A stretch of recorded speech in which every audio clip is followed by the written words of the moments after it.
చలో పొద్దుగాలనే ఆటో దుడిచి చాలు చేసి అడ్డా మీదకొచ్చిండు.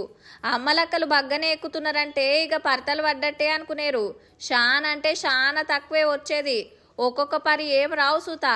హాగో ఆటో తిప్పుతూనే ఉండే ఏం రాకపోవడేంది అంటారా?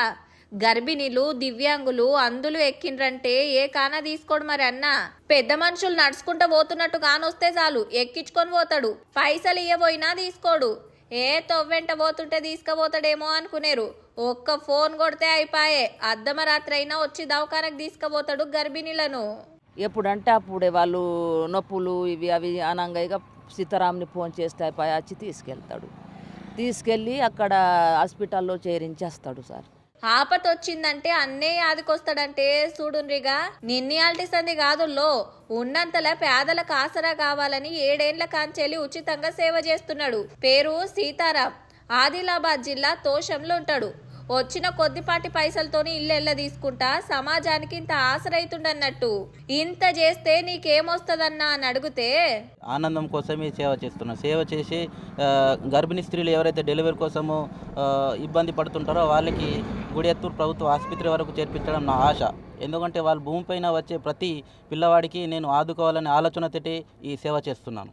గదన్నట్టు పబ్లిక్ ను ఆదుకున్నా అన్న తుర్తి చాలు అంటున్నాడు. రాత్రిపూట ఫోన్ కొట్టినా ఇప్పుడెవడు పోతాడు అనుకోకుండా వెళ్ళిపోతూనే ఉంటాడట. ఎక్కువ శాతం అయితే ఈ డెలివరీ కొరకు సార్ 3, 3:30, 2 గంటల సమయం 4 వరకే ఎక్కువ ఫోన్లు వస్తుంటాయి.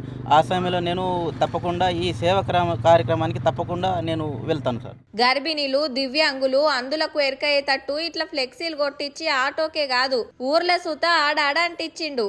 గట్లనే ఎవరికన్నా తక్లీఫ్ వస్తే ఫోన్ కొడతారని. ఇక వేరేళ్ళకి పిలిస్తే డబ్బులు ఇవ్వబడుతుంది సార్. ఎవరు తీసుకెళ్తారు? మా కూలీలు దొరకాయి ఏం లేదు. ఎక్కడి నుంచి డబ్బులు ఇవ్వాలా? సీతారాంకి డబ్బులు ఇవ్వడం అవసరమే లేదు. పుక్కట్లనే దవాఖానకు తీసుకొస్తుండే వరకు ఆ అక్కలంతా తారీఫ్ చేస్తున్నారు. పైసకు 10 ముళ్ళేసే ఈ జమానాల ఏ కాన తీసుకోకుండా పేదలకు ఆసరైతున్నవంటే సీతారామన్న నువ్వు సూపర్ అన్నా.